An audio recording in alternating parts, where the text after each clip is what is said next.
Thank you very much, Professor Mohammed, for those valuable insights into IGDS's role, and particularly in influencing policy and also the outreach activities in which IGDS is engaged. Professor, I would now like to open the floor for comments, contributions, questions, and I'd like each person to confine their responses to a maximum of 3 minutes, 4 at the most, because as Tracey has indicated, this is more of a listening conversation, but at least the stage has been set to produce those responses. Afternoon. Thank you so much for your presentations.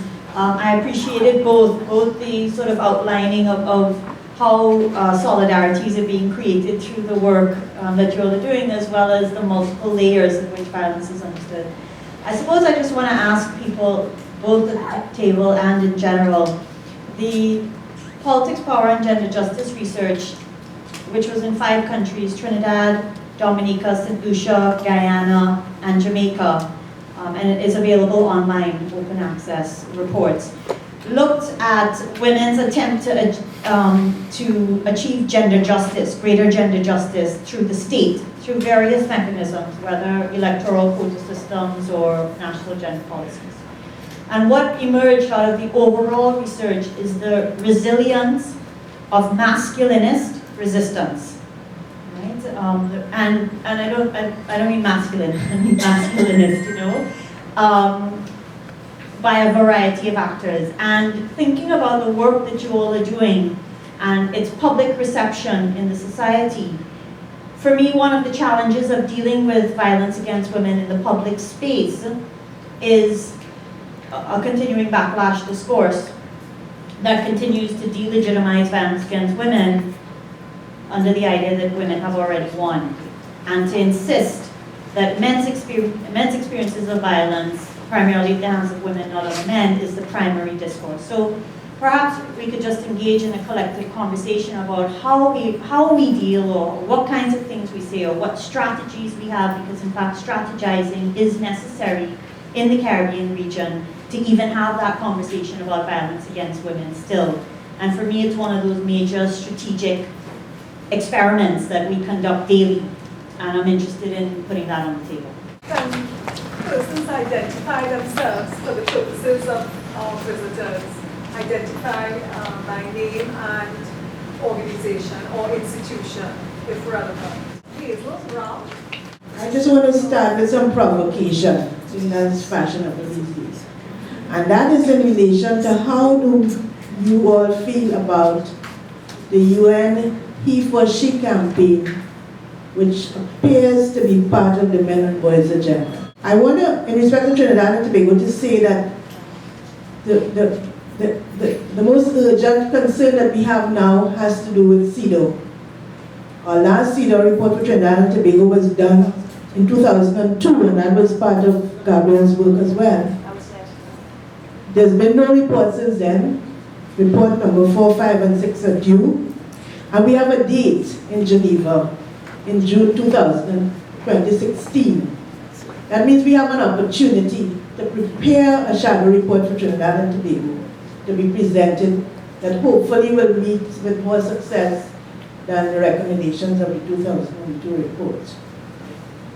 The other issue that I think we need to put on the agenda is the issue of the treatment of girls in the juvenile justice system in Trinidad and Tobago, which has now seemed to be picking up some steam, but maybe if we referred it, if we took it directly to the Commission, we might get some more better results than the words that we have gotten so far.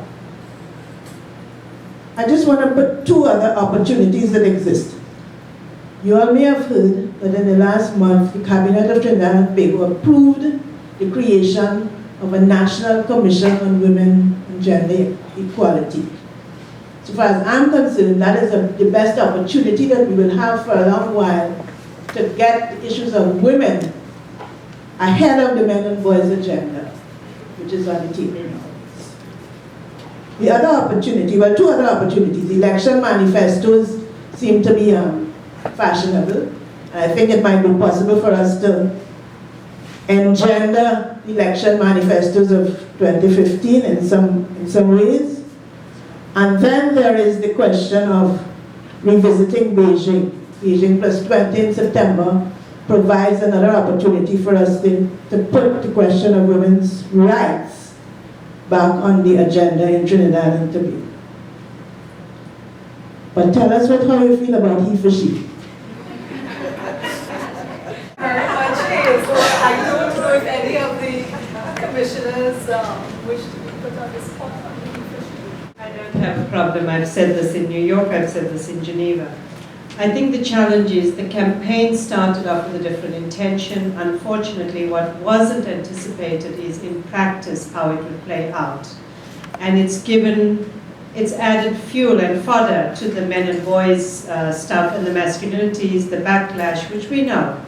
And unfortunately, the he for she. My personal view is, as long as we don't talk about women being empowered to be active agents in their own lives, we're missing the boat. Because it isn't about having men as saviors, men as protectors, men's voices in the domain on violence against women, gender equality, etc. It's about making women active agents in their own lives to decide, to have autonomy and to decide. So the challenge is, unfortunately, this campaign and in different parts of the world, the understanding is when you add the campaign in a time of backlash against women's human rights, it's kind of very potent in terms of opening the door for the continued stress on men and boys. My report of last year identifies about 7 challenges, old challenges, new challenges that are continuing in the challenge to eliminate violence against women, and I have a whole section there on the men and boys agenda, including my research showing that there are 5 men in the world who've been talking about men and boys, and they've perpetuated a myth around the world that this is a huge movement. They have huge political support, they have huge resources, they've set up organizations that are standalone organizations. They have adopted the ideologies, the words of the feminist movement, and have repackaged it now to talk about it as if it's something new. And I think we need to be challenging that, because all this has been said by the women's rights movement, by the feminist movement, by the human rights movement, but it's being repackaged in a way, and I think that's problematic. And I am talking to UN Women because it is their campaign, but I'm also talking to them about what I've seen now in the Caribbean, which is the Partners for Peace as well. Because what is not coming through is the monitoring and evaluation, the assessment, the analysis. What is the flip side of this? Men as allies, boys as allies, I don't think anyone disputes that, but as allies, not leading. This whole campaign, amongst other things, has actually led to Iceland in January in New York hosting a men's-only conference to talk about violence against women. So, I'm going to leave it there. Lisa Allen Augustine, I'm a writer. I'm also an IGDS student. I wanted to ask Commissioner Robinson about what she had said regarding, is it obstetric violence you said? And in relation to sexual and reproductive rights, and whether the sort of the very shadowy position of abortion, particularly in Trinidad and Tobago, is one of the issues that would be considered under this mantle. Thank you very much, Lisa. In the last, the term obstetric violence has existed for a little while, and there are a number of countries in the Americas that have criminalized obstetric violence and seek to ensure that the health sector, particularly healthcare professionals, are attentive to it. I think we in the Inter-American Commission are now beginning to receive more information about obstetric violence. So what we hear is that many women, particularly poor women, we've heard this particularly from indigenous women, in the context of having children in healthcare facilities, face different forms of violence. Some are told where they can have their children, some don't have respect for their cultural norms in the healthcare facilities which are treating them. And then there are a range of ways in which we also at the Commission have a longer history of knowing about forced sterilization, again, of generally poor women in the Americas. I think we know less about the history of forced sterilization in our own region in the Caribbean. But we have heard about a range of forms of violence against women in the context of accessing services in relation to their reproductive health, and also particularly in the process of having children. And we identify many of those forms of violence as generated from ideas and understandings, prejudices about women, and particularly about some kinds of women. So I would say that one can expect that an even clearer understanding of the context in which this happened will begin to shape the responses of states, and should shape the responses of states. And I think it's one of the questions we could be attentive to here. I can say that in addition to violence against women, the one issue which is raised with me in every part of the Americas is the question of sexual and reproductive rights of women and girls as well. And the Inter-American system has not declared a definitive position on abortion. I'll tell you where we are, and I'll tell you the information we receive. We consistently, and this is my 4th year on the Commission, consistently receive information of women who are criminalized for seeking health services after an unsafe abortion. Those women include persons who have suffered miscarriages. There are women serving long sentences in some member states because they are presumed to have accessed by the medical personnel services. We also hear about healthcare professionals who, instead of providing care, are notifying the police that in their view a crime has been committed. The Inter-American Commission has issued precautionary measures which I described as injunctions in at least 2 cases in the Americas where the question of a termination arose and there was a risk to the life of the woman. So in the case of a Nicaraguan woman where there is a total ban on abortion, no access to services where there is risk to the mother's life, we issued precautionary measures in favor of a woman who had cancer and sought treatment. The treatment would have ended the pregnancy, and she was refused that treatment. She was refused treatment which was integral and to her life because that would have ended the pregnancy. And the Commission asked the state to have full respect for the life and personal integrity of the woman.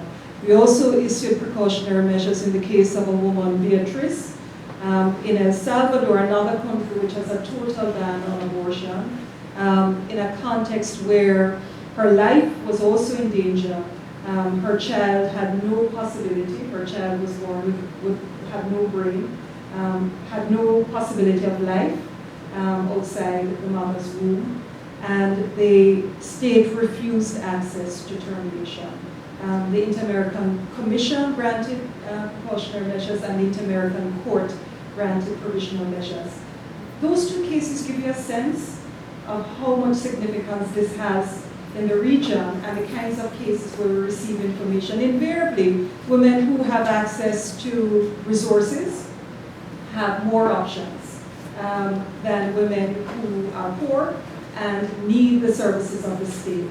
And one of the concerns we have in our report on maternal health is the impact these total bans have on maternal health and well-being.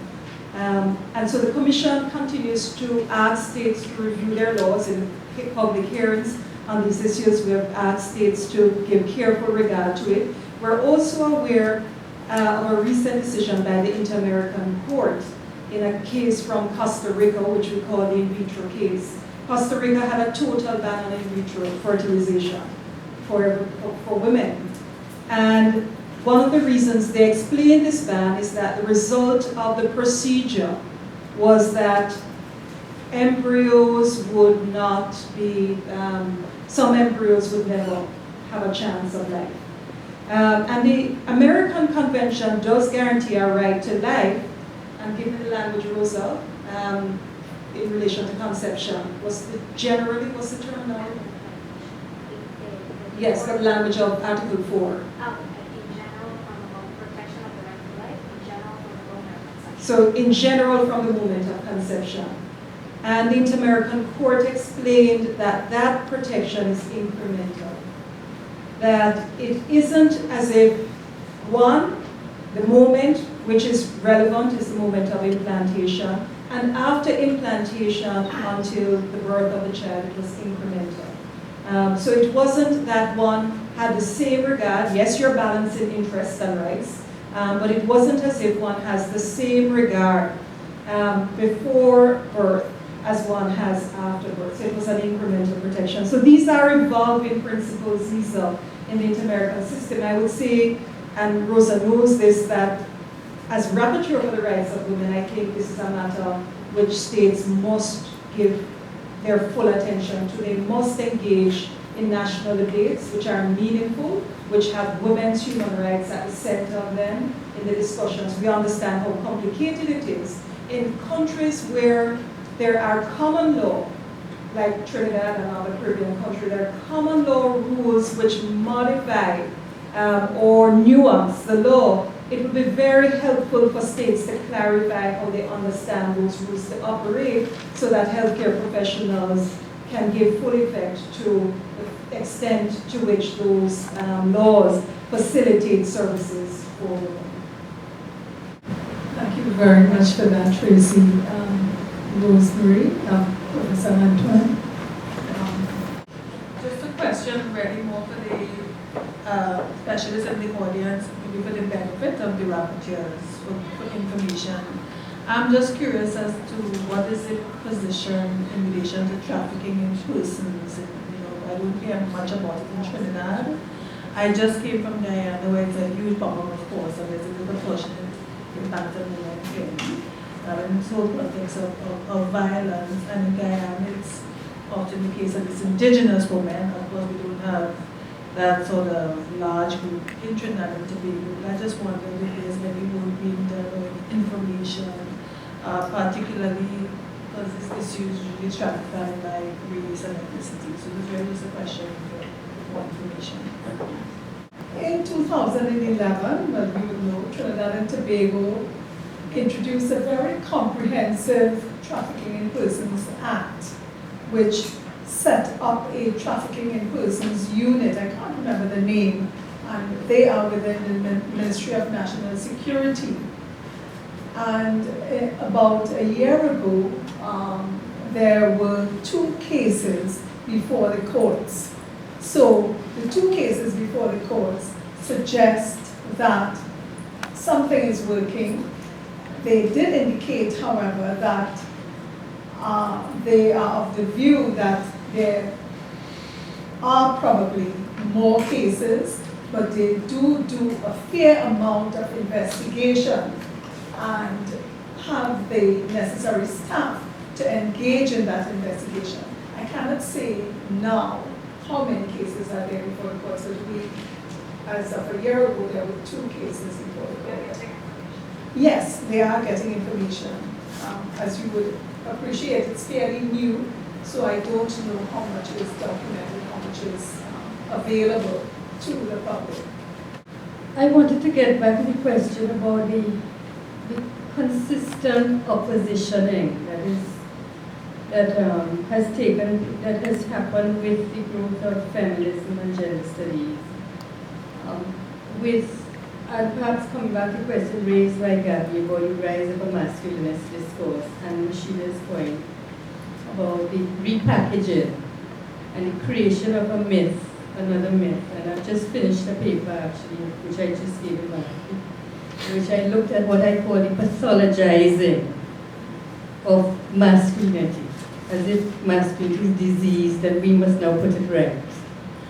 And perhaps the question is framed in terms of your experience and how, if that were to continue, how that discourse serves to continuously disempower a women's rights platform, and at what extent, and how might we think ourselves through it in ways that are strategic as well as intellectual. Is a handful, but I think we have to do it because it persists.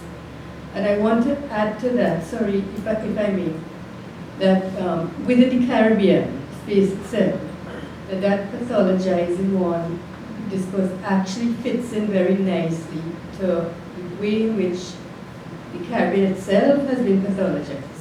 You know, lower class families, dysfunctional families, and so on. So I'm seeing it as a much larger question on one hand, but one that somehow has conveniently fed itself into this masculinity. So I hope if you have any. On the same issue, and then one question. I mean, just, I know, being relatively new to the Caribbean, one often talk. I remember sitting on a session that we did with the Chilean government last year where the men just took over.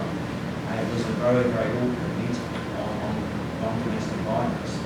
And it just happened, it went on for an hour and a half, and women in the room couldn't get control of the debate again. It was very disconcerting.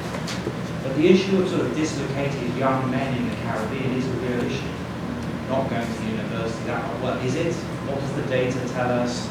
How do you tell that story next to this other story without ending up with this sort of problem that you're debating? I don't know how one does that. Because ignoring the fact that these young men are not progressing, or many of them don't seem to be, or going into illegal activities, etc. So how do you manage that? The second thing is on state responsibility. You raised my conscience this morning.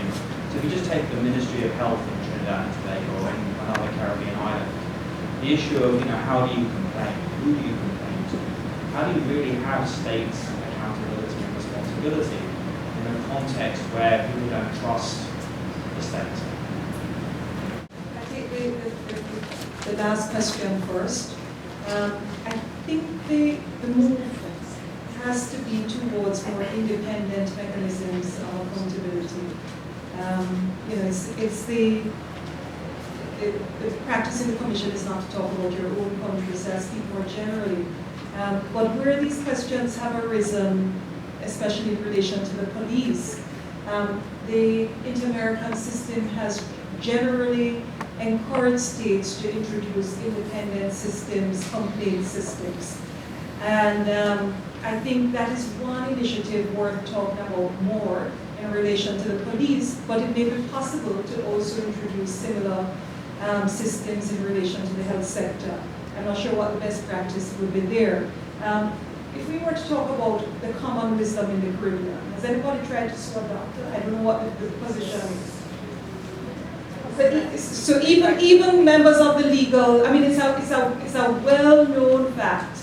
I can tell you from my profession, where I come from, there are many lawyers in prison because the profession no longer is in the business of protecting its own. But there are a number of barriers to holding through the normal mechanisms health professionals accountable for the provision of services to citizenry. And equally, there's very, very little human rights training of health professionals. So there's some sort of training, but little human rights training, little discussion about torture in the context of the provision of health services, some discussion about confidentiality, but there are a range of human rights issues which we don't see filtering into the other ways, the other complaints mechanisms, which would be, for example, the High Court constitutional matters. And I think there's a need to think through what would be an effective mechanism, and would it be an independent one or a semi-independent one? Generally, internal mechanisms for police complaints don't work. So police reviewing their own malfeasance doesn't work. It is a standard approach in the Caribbean, and it generally is not effective. One of the things I would say is that often the question, and I raised this earlier this morning with you, that when we talk about accountability, we end up talking about corruption and extrajudicial killings, that sometimes violence against women falls off the radar of the bodies which are really meant to ensure accountability of state officials. So I think that is one way forward. On the question of men and boys, I think, the thing I said to Rashida is that this is an old debate for the Caribbean. What is new is women's empowerment and equality. But this is a region which has always been obsessed with finding the rightful place for men and boys. That is the story of liberation, independence. It is the story about social dysfunction in the Caribbean. It is this sense that there is a rightful place for men and boys. And I hear the current debates about restoring, restoration, not a new analysis, but an old story newly packaged in a context where we have had 3 decades of analysis, pressure, push activism around women's equality. And so I don't see how we can address these questions without taking Rashida's 3 Ps. Patriarchy, privilege. Power, privilege, and patriarchy. Power, privilege, and patriarchy. And one of the things I said in one forum that somehow it seems as if what we want are benevolent patriarchs. We want men in charge, but we just don't want them to beat us. And we have to come to terms with the fact that we want equality. We're not asking, and so what I see as the repositioning is partly about trying to find some equilibrium, which is very different from the equilibrium which most of us have been fighting for. And I don't see how we can say we can make progress if men don't give up something. Somehow we think we can move forward with men retaining the power and the privilege, but it can't work. And what we're hearing is resistance to that giving up. How do we have that dialogue? And I fully accept that one has to talk about dislocation, but all the evidence from the work IGDS has done over 2 decades is that the high percentage of women in this institution doesn't translate into higher earnings,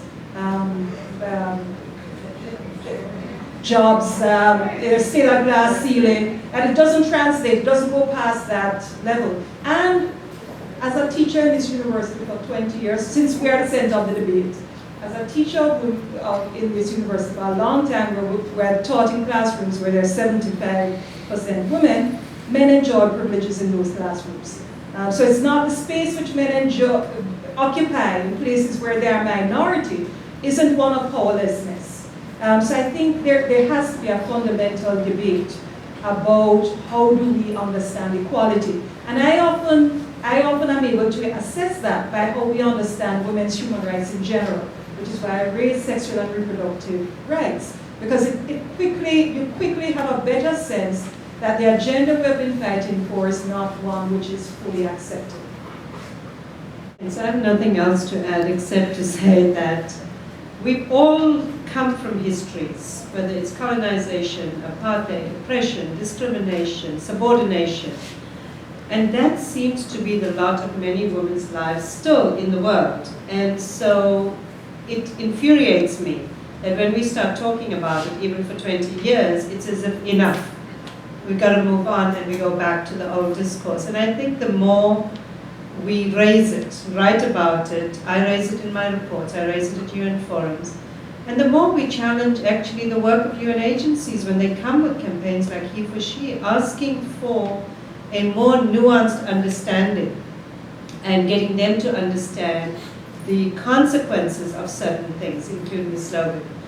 I met with the Secretary General in March of this year. We have a one-on-one sometimes once a year, and he said to me that there's this very nice program that UN Women has come up with of gender equality by 2030. And my response was, I cannot wait another 15 years. I'll be 60 this year. I'm not waiting 15 years for gender equality. So it's that kind of stuff that I think, yes, we depend on UN agencies, and with all due respect to my UN colleagues in the room, we do depend on UN agencies for technical assistance, technical cooperation, but I don't think we're powerless in our country context to ask those harder questions and alert them to the implications of some of this. The motivations are good, the funding comes in, but what are the consequences and the implications, and how does it get used in the political space?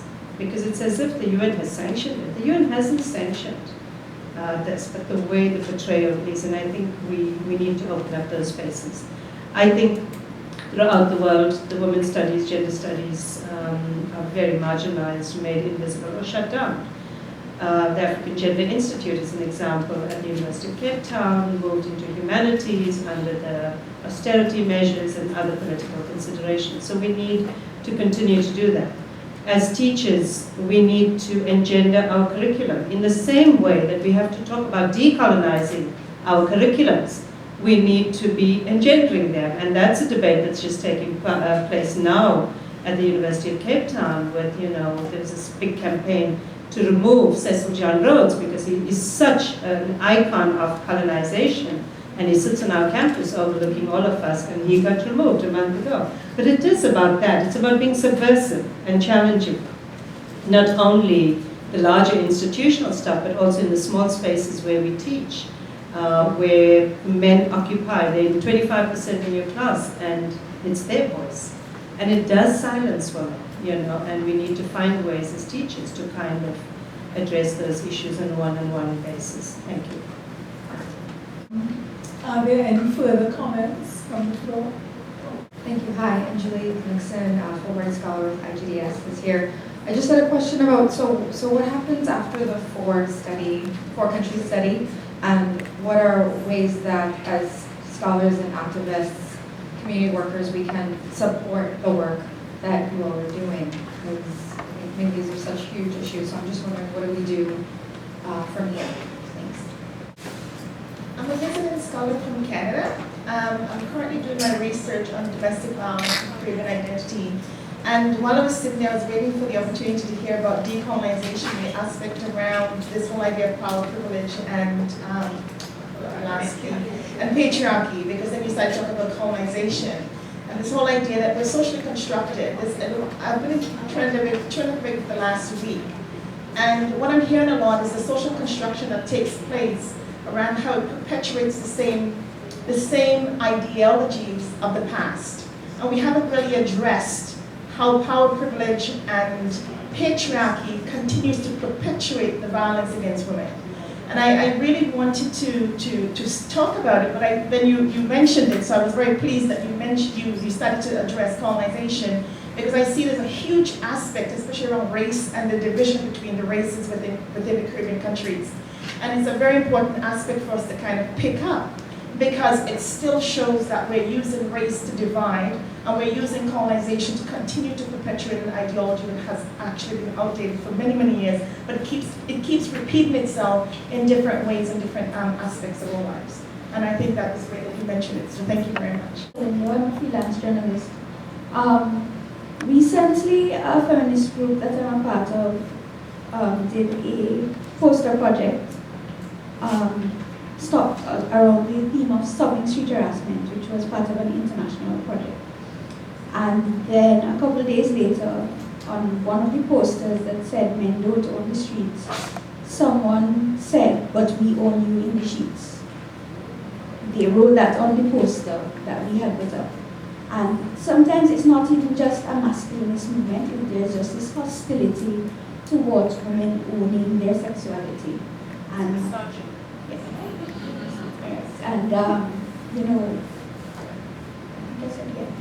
towards them owning their sexuality and saying, I can be sexy for myself. And it has nothing to do with men or anything like this. Just on the report will be on the mandate of, on my mandate website.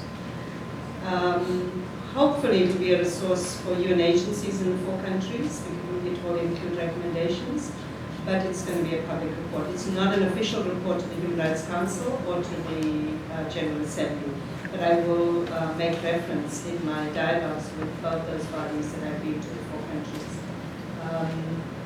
The government people we met with will be informed when the report's on the website. But over and above that, to give life to the report, it will be people like you in the audience giving life to the report. Thank you. Can I just say from the Commission side that there are a couple of things which would help, so I'm thinking more of collaboration. We would love to have more requests for public hearings from civil society in the Caribbean. A public hearing is an hour long. It can be thematic, it can be country related, and we had 4 in the last session: the Bahamas, Trinidad, Rosemary, I don't remember the other 2, Ghana, and there was a 4th public hearing from the Caribbean. And that would be an important way of sharing information with the Commission. And it is a confrontation. It's a very positive confrontation where it's a state hearing, they're sitting opposite you and they have to provide an answer. And we encourage you to use that forum to share information which the Commission can then follow up with. You can also just write us. So you can send an email to Rosa Celorio if there's a particular situation. So for example, we've been closely following the situation in the Bahamas, and the Bahamas has invited the Commission to visit in relation to the nationality issues. You can share information with us, and we can confidentially ask the state for information on women's rights issues. It might be a very specific situation, or maybe a more general situation related to women's rights in a country, and that's another avenue for the Commission to follow up. Any further comments, questions? Okay, I'll just wrap up with one practical issue which I'd like to ask perhaps Tracey and Rashida as well. And I think across the region in your 4-country study tour, but even Tracey will be working extensively in the Caribbean, and you must have heard it this morning as well. And it has to do with state accountability for the large gap between enactment of legislation and implementation. And we've been speaking about that gap for at least several decades now. And there seems to be no movement, very good and comprehensive legislation is passed, but then the implementation is very poor. And what then happens is that the legislation itself becomes very ineffective.